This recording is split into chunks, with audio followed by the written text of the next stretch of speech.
Hi students, so this is the last video we will watch this week. We're going to talk about one of those mega macro patterns that exist in society and how it affects people on the you and me level, the micro level. So we are really going to be dusting off our thinking caps and using our critical thinking skills so that we can develop and demonstrate that we have been developing our our sociological imagination. I can't even say the word.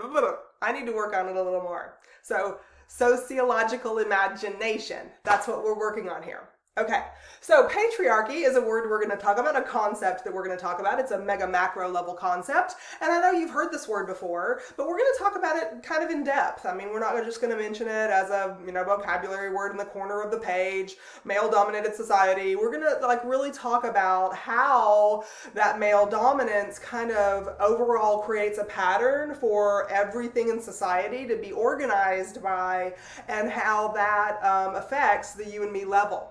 Okay, so just because I love etymologies, I'm going to tell you that patriarchy, this first part, pater, is what it comes from. Pater in Latin means father, okay? And so even though it means father, we're going to talk about, we're going to translate that from father into male. Okay, so patriarchy, the archy means a ranking, so you can talk about hierarchy, means who's on top and who's on bottom, who's in between.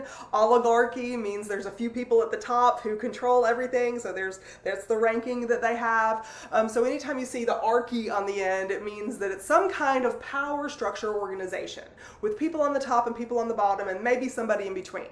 Okay, so males dominate society in general in a patriarchy. Now, not every type of male dominates society in general unless the society is very homogenous, meaning there's no real diversity, there's no ethnicity differences, there's no racial differences, there's none of the ascribed status differences within the groups of people. Now, there are some small societies like that all over the world, in Asia, Africa, Australia, some places in South America that have societies that are homogenous, and therefore there's only one racial group in general, and so males are dominant and females are not. In other words, what I'm telling you is, in societies as diverse as ours, patriarchy or male dominance is not the only thing that contributes to the only ascribed status that contributes to your position within society, okay? Because we have in the United States a particular racial group, a particular ethnic group, Anglo-Saxons, and a particular religious group, Protestants, that are the dominant type of male in our society. So WASPs. Okay. So in a patriarchy, society, pretty much think of it this way. Society has to be organized in some kind of way. And so males are dominant in most societies around the world.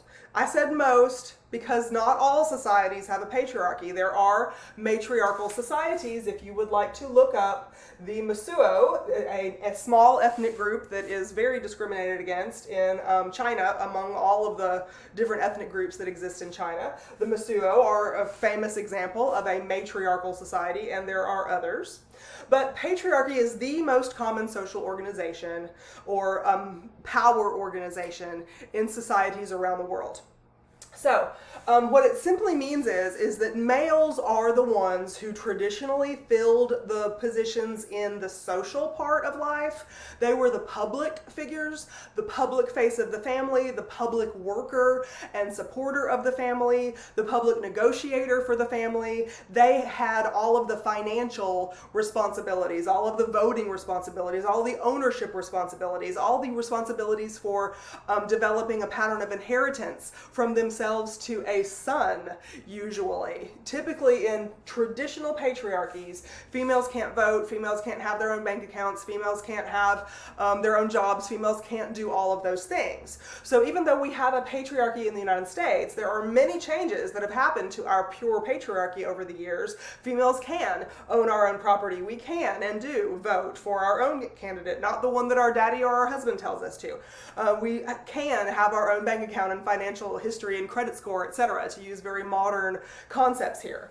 But in a traditional patriarchal society, the males are the ones that do all of those public things, like any kind of social position for the family or economic and financial significance that builds wealth for the family or controls the passage of wealth from one generation to the next in a society. Females in a pure patriarchy hold the significance of home economic contribution.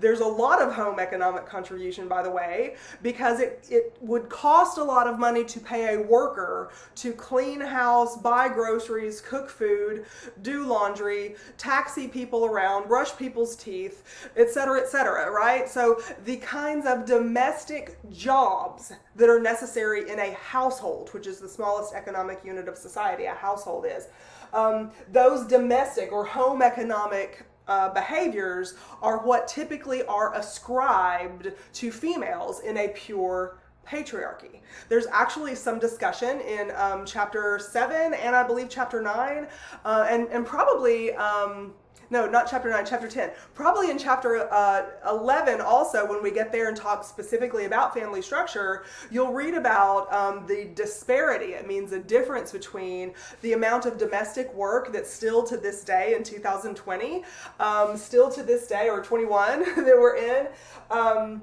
males don't tend to contribute equally to the home economic functions that females do. And remember, home economics means those jobs that are done within the household that society says, based on our norms, based on our pattern of thinking, feeling, and acting, society says must, there's my air quotes, must be done in order to be, here's my air quotes again, normal, okay? So females were typically assigned that status to be domestic figures, to rear children, to teach children how to be members of the adult, the adult group in the next generation. So females had that function and also all of the unpaid work within the household. And so that's really what a patriarchy was all about. Females could not inherit from their husbands, could not inherit from their fathers, typically, could not pass anything down of their own to their sons or daughters. Anything that they brought with them into a marriage typically was seen as marital property and then part of the overall inheritance that the man could pass to the children or not. And a female was really, there was a lot of pressure on females to produce sons, not just babies in general, but sons, male babies, because in a patriarchal society, and also for our security in our old age, females really needed to have sons in order to make sure that we were taken care of in the future and that we could keep our family's wealth intact.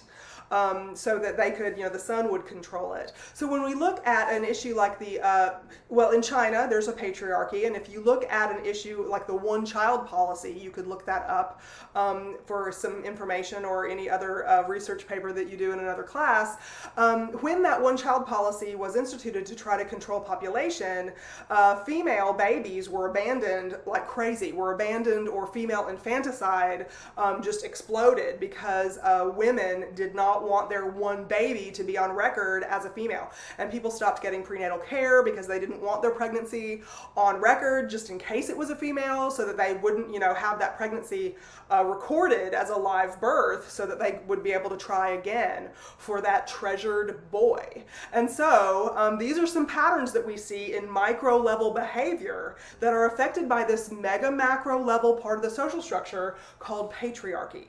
If you read in chapter 7 about the feminization of poverty in the United States, well, if females are traditionally people who are supposed to serve a domestic function or a home economic function, when females go into the workforce, typically the work value of the jobs that are designated as female in society typically get a lower pay rate. And therefore, if you are a single parent who is a female, typically you've got like a double whammy against you, because you are the one woman at home doing all the domestic stuff, and hiring it out ain't cheap, honey.